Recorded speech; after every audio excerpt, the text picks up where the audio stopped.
నమస్తే. ప్రస్తుతం మన స్టూడియోలో ప్రముఖ ఆధ్యాత్మికవేత్త, జ్యోతిష్య వాస్తు పండితులు బ్రహ్మశ్రీ డాక్టర్ నాయకంటి మల్లికార్జున శర్మ గారు ఉన్నారు.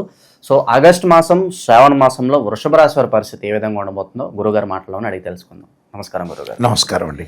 గురుగారు, ఆగస్టు మాసం, సో విశేషంగా శ్రావణ మాసం, వృషభ రాశి వారి పరిస్థితి ఏ విధంగా ఉండబోతుంది అంటారు? ఎలాంటి జాగ్రత్తలు తీసుకోవాలి? తప్పకుండా. ఓం శ్రీ గురుభ్యో నమః. వృషభ రాశి వాళ్ళకి ఆగస్టు నెలలో ఏ విధంగా ఉందో తెలుసుకునే ముందు ఏ రాశుల్లో ఏ గ్రహాలు ఉన్నాయో తెలుసుకుందాం. శుక్ర గురువులు మిథున రాశిలో సంచారం చేయటం, ఆగస్టు మాసంలో ద్వితీయార్థంలో శుక్రుడు కర్కాటక రాశిలోకి వెళ్ళిపోవటం, రవి బుధులు కర్కాటక రాశిలో సంచారం చేయటం, అలానే రవి ఆగస్టు మాసంలో ద్వితీయార్థంలో సింహరాశిలోకి సంచారం చేయటం, సింహంలో కేతువు, కన్యలో కుజుడు, అలానే కుంభంలో రాహు, మీనంలో శని వక్రగతిలో ఉండటం జరుగుతుంటుంది. అయితే ఈ గ్రహాల యొక్క సంచారం అనేది ఈ విధంగా ఉంటుంది ఆగస్టు మాసంలో. అసలు నిజంగా ఇవన్నీ కూడా గోచారరీత్యా చెప్పబడే ఫలితాలు. నిజం చెప్పాలంటే జన్మజాతకం వేరు, గోచారం వేరు. గోచారం అనేది ఎప్పుడు కూడా పదే పదే చెబుతుంటా. ఏదన్నా చెప్పేటప్పుడు ఏంటంటే రియలిస్టిక్గా ఉండాలి. అంటే మనం చెప్పే విధానాన్ని బట్టి అది 100% ప్యూరిటీగా ఉండాలి. ఈరోజే కాదు, రేపే కాదు, ఎల్లుండే కాదు, నిజం అనేది నిపులాంటిది. అయితే ఈ గోచారరీత్యా ఫలితాలు ఎప్పుడు కూడా 20% మాత్రం సపోర్ట్ చేస్తాయి. ఆ 20%లోనే మన అదృష్టాన్ని వెతుక్కోవాలని అర్థం. జన్మజాతకం వేరు. వృషభ రాశి వాళ్ళకి క్లియర్గా ద్వితీయంలో గురువు మంచివాడు. అంటే గురువు 2, 5, 7, 9, 11 స్థానాల్లో ఉంటే తన రాశి నుంచి మంచివాడు అంటాడు. ద్వితీయంలో గురువు ఏం చేస్తాడు? ధనాన్ని ఇస్తాడు, ఆర్థిక సమస్యలు పోగొడతాడు, ఆర్థిక పరంగా అనుకూలంగా ఇస్తాడు. అంటే ప్రతి పనిలో కూడా విజయం సాధించే అవకాశం ఉంటుంది. సంతానం ద్వారా శుభవార్తలు ఇస్తాడు. అంటే వృషభ రాశి వాళ్ళకి ముఖ్యంగా లాభాధిపతి అయిన గురువు అవుతాడు.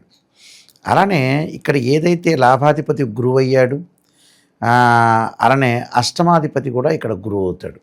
కాబట్టి గురువు అనుకూలంగా ఉన్నాడని చెప్పు. ద్వితీయ స్థానంలో ఉండటం వల్ల, ఆ ద్వితీయ స్థానం అంటే ధనము, వాక్కు, కుటుంబాన్ని, సంతానాన్ని ఇచ్చేది స్థానం అది. అంటే ధనము, కుటుంబం, వాక్కు. అలానే గురువు కూడా సంతానకారకుడు కాబట్టి సంతానం ద్వారా అనుకూలంగా ఉంటుంది, సంతానం ద్వారా శుభవార్తలు ఉంటుంది. గురువు వల్ల ఆర్థిక పరంగా ఇబ్బందులు లేకుండా ఉండే అవకాశాలు ఖచ్చితంగా ఉంటాయి. అంటే గురువు మంచివాడు క్లారిటీగా వృషభ రాశి వాళ్ళ గోచారీత్యా. మరి మిగతా గ్రహాలు ఎలా ఉన్నాయి అనేది మనం చూసుకోవాలి. నిజం చెప్పాలంటే ఇక్కడ మిగతా గ్రహాల్లో తృతీయంలో రవి యొక్క సంచారం. తృతీయంలో రవి మంచివాడు. ఉద్యోగ ధర్మాన్ని కాపాడుతాడు, ఉద్యోగాన్ని నిలబెడుతూ ఉంటాడు. ఉద్యోగం పోయే సమయంలో కూడా నిలబెట్టే అవకాశాలు ఎక్కువ ఉంటాయి.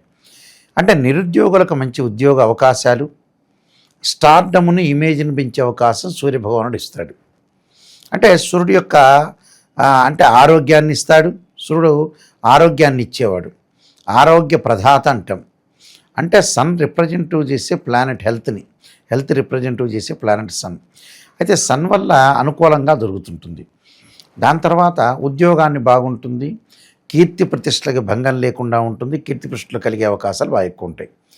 మరి బుధుడు వల్ల ఏం జరుగుతుంది? బుధుడు వల్ల కూడా మంచి జరిగే అవకాశాలు బాగా ఎక్కువ ఉంటాయి. అంటే బుధుడు వల్ల వచ్చే మిశ్రమైన ఫలితాలు ఎక్కువ ఉంటాయి. అంటే మిశ్రమం అంటే మంచి కాదు, చెడు కాదు. అంటే వ్యాపారంలో పెట్టుబడులు పెట్టేటప్పుడు కొద్ది జాగ్రత్తగా పెట్టుబడి పెట్టాలి.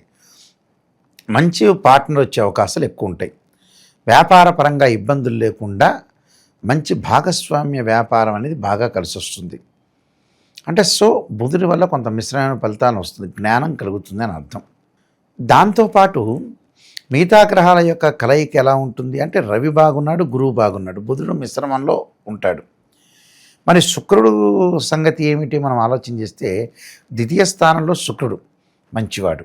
శుక్రుడు 1, 2, 4, 5, 8, 9, 11 స్థానాల్లో ఉంటే మంచివాడని శాస్త్రవచనం. రెండవ స్థానం కాబట్టి శుక్రుడు మంచివాడు. శుక్రుడు ఏం చేస్తాడు? లగ్జరీగా ఇస్తాడు. అంటే వాహనాలు కొనుగోలు చేస్తారు వీళ్ళు. అంటే గురుబలం ఇటు ఉంది కాబట్టి గురువు శుక్రుడు రెండూ బాగున్నాడు ఇక్కడ. లగ్జరీగా ఉండటం, స్త్రీ సౌఖ్యంగా ఉండటం, అలానే విందులు వినోదాలు శుభ కార్యక్రమాల్లో పాల్గొనే అవకాశాలు ఎక్కువగా ఉంటాయి. ఎందుకంటే రాస్యాధిపతి ద్వితీయ స్థానంలో ఉన్నాడు. రాస్యాధిపతి అయ్యాడు, ఇక్కడ షష్టమాధిపతి కూడా అయ్యాడు. అందువల్ల ద్వితీయ స్థానంలో ఉండటం, లగ్జరీగా ఉండటం, వివాహ ప్రయత్నాలు సఫలీకృతం కావటం, విందులు వినోదాలు శుభ కార్యక్రమాలు తీర్థయాత్రలు పుణ్యక్షేత్రాలు అంటే లగ్జరీగా కొన్ని కార్లు కొనటం, లగ్జరీగా ఉండటం. అలానే సినీ కళాకారులకు కానీ సినిమా యాక్టర్లకు కానీ యూట్యూబ్ ఛానల్స్ వాళ్ళందరికీ కూడా జమాలజీ కానీ గోల్డ్ షాపుల వాళ్ళకి కానీ క్లాత్ స్టోర్ వీళ్ళందరికీ కూడా అనుకూలంగా ఉంటుంది. వీళ్ళందరికీ శుక్రుడి యొక్క అనుగ్రహం ఉంటుంది. సుఖాన్ని భోగాన్ని సౌఖ్యాన్ని లగ్జరీ ఇచ్చేవాడు శుక్రుడు. శుక్రుడు ఏం చేస్తాడంటే ఎన్ని సంవత్సరాలైనా కొన్ని సంవత్సరాలే కాబట్టి బతికేది, ఈ సమయంలో మనం లగ్జరీగా ఉందామనే ఐడియా ఇచ్చేవాడే శుక్రుడు. ఇక్కడ శుక్రుడు బాగున్నాడు, గురువు బాగున్నాడు, రవి బాగున్నాడు. ఈ 3 గ్రహాలు ఒరిజినల్గా బాగున్నాయి గోచారీత్యా. పంచమ స్థానంలో కుజుడున్నాడు. పంచమ స్థానంలో కుజుడు అంతగా బాగుండడు. ఏమిస్తాడు పంచమ స్థానంలో కుజుడు అంటే, ఆరోగ్యాన్ని సూర్యభగవానుడు ఇస్తున్నా పంచమ స్థానంలో కుజుడు యాక్సిడెంట్స్ని చేస్తుంటారు. అంటే సంతానానికి సంబంధించిన ఇబ్బందులు, అతిగా ప్రయాణాలు చేయటం, అలానే అతివేగంగా ప్రయాణాలు చేయటం వల్ల ఇబ్బందులు కలిగిస్తాడు. అంటే యాక్సిడెంట్ జరగటం, ప్రమాదాలు జరిగే అవకాశాలు ఎక్కువగా ఉంటాయి.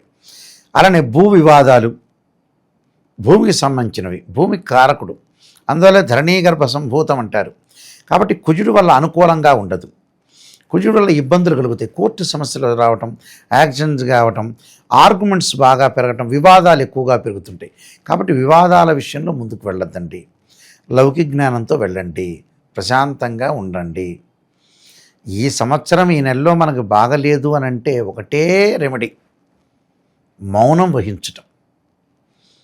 నాయకంటి గారు ఈ నెలలో కుజుడు బాగలేడు, గొడవలు జరుగుతున్నాయి అంటే గొడవల వైపు వెళ్లకుండా ప్రశాంతంగా తన ఇంట్లో తను ఉండటం మంచిది.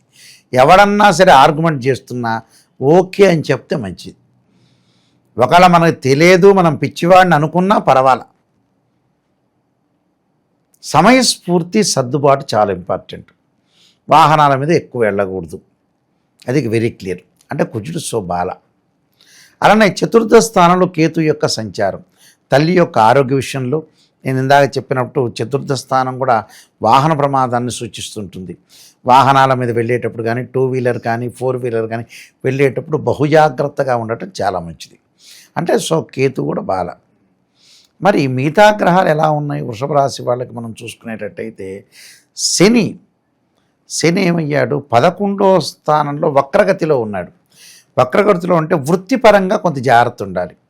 వృత్తిపరంగా ఏమిటి, ఈ వృషభ రాశి వాళ్ళకి ముఖ్యంగా వృత్తిపరంగా కొద్ది జాగ్రత్తగా ఉండాలి. ఎందుకంటే ఇక్కడ వృత్తిపరంగా జాగ్రత్త ఎందుకు ఉండాలి అంటే, సహజంగా ఏమిటంటే భాగ్యస్థానము దశమ స్థానానికి అధిపతి శని అయ్యాడు. ఈ శని లాభస్థానంలో ఉన్నాడు. ఉండటం వల్ల అందులో వక్రగతిలో ఉన్నాడు. మన అన్ని రహస్యాలు తీసుకెళ్ళి తోటి కొలీగ్స్ చెప్తే వాళ్ళు ఆ పై అధికారులకి చెప్పి వాళ్ళ ద్వారా మనకు చివాట్లు వచ్చే అవకాశాలు ఎక్కువ ఉంటాయి. అంటే రహస్యంగా గోప్యంగా ఉండాలి. వృత్తిపరంగా నేనే మోనార్క్ అని తెలిసి చెబితే అన్నీ చెబితే ఎదుటి వాళ్ళ వల్ల కూడా కొన్ని ప్రాబ్లమ్స్ వచ్చే అవకాశాలు ఎక్కువగా ఉంటాయి. కాబట్టి వృత్తిపరంగా వాళ్ళు ఏదైతే బిజినెస్ చేస్తున్నారో, ఉద్యోగం చేస్తున్నారో, దేని విషయంలో అయినా కొద్దిగా అజాగ్రత్తగా, అంటే జాగ్రత్తగా ఉండాలి. అజాగ్రత్త అనే భద్రంగా ఉండాలంటారు. అయితే ఇక్కడ వృత్తిపరంగా మటుకు కొద్దిగా ఆర్థిక పరంగా పుంజుకుంటున్నా వృత్తిపరంగా అన్ని రహస్యాలు చెప్పకూడదు, గోప్యంగా ఉండాలి. ఆ గోప్యం అనేది చాలా ఇంపార్టెంట్ ఇక్కడ. అంటే ఈ నెల వరకు ఈ విధానాన్ని మనం అనుసరిస్తే మనం మోనార్కం అయిపోతాం. అంటే ఎక్కడైతే మిస్టేక్ జరుగుతుందో ఆ మిస్టేక్ని మనం సవరణ చేసుకుంటే 100% మనం ప్యూరిటీ అయిపోతాం. Very clear. అది ఏం ఆలోచన చేయాల్సిన పని లేదు. మన వీక్షకులందరూ ఇదే చూడాలి నేను చెప్పిందే. ఇప్పుడు ఉద్యోగపరంగా, బిజినెస్ పరంగా పార్ట్నర్తో గొడవలు పెట్టుకోవటాలు, మన కింద ఉండే గుమస్తాలు వాళ్ళతో గొడవలు పెట్టుకోవడం, ఆర్గ్యుమెంట్స్ చేసుకోకూడదు. ప్రశాంతంగా కూల్గా ఉండాలి అంతే. మనకు బాగలేదు, గ్రహస్థితి బాగాలేనప్పుడు ఏం చేయలేం. అదొకటి. తర్వాత మిగతా గ్రహాల విషయానికి ముఖ్యంగా వస్తే రాహు, ఈ రాశి వాళ్ళకి రాహు వచ్చేటప్పటికల్లా ముఖ్యంగా కొంత దశమ స్థానంలో ఉండటంలో నేను చెప్పినట్టుగా వృత్తిపరంగా కొంత నరదృష్టి ఎక్కువ ఏర్పడటం ఒకటి, కొన్ని పనుల్లో విదేశాలకు వెళ్ళటానికి అవన్నీ కూడా కొంత సమయపాలన అంటే ఎక్కువగా లేటుగా పట్టే అవకాశాలు ఎక్కువ ఉంటాయి. కాబట్టి కొన్ని విషయాలు మనం అశ్రద్ధ చేయకుండా జాగ్రత్తలు కొన్ని సూచనలు చేసుకొని ముందుకెళ్ళటం మంచిది. కొన్ని పరిహారాలు చేసుకొని ముందుకెళ్తే మంచి జరుగుతుంది. గురుగారు, విశేషంగా ఈ శ్రావణ మాసం ఈ రాశి వాళ్ళకి ఎలాంటి పరిహారాలు బాగుంటాయి అంటారు? కుజుడి యొక్క ఆరాధన, కందులు దానం చేయటం, అంగారకాయుధ్యం శక్తి అస్తాయి దీమే తన్నో భౌమ ప్రచోదయాతన అంగారక గాయత్రి మంత్రాన్ని చేసుకోవటం ఒకటి. దానితో పాటు మహావిష్ణువు యొక్క ఆరాధన, విష్ణు స్తోత్ర పారాయణం చేయగానే, లలితా సహస్రనామ పారాయణం చేయటం కానీ చాలా మంచిది.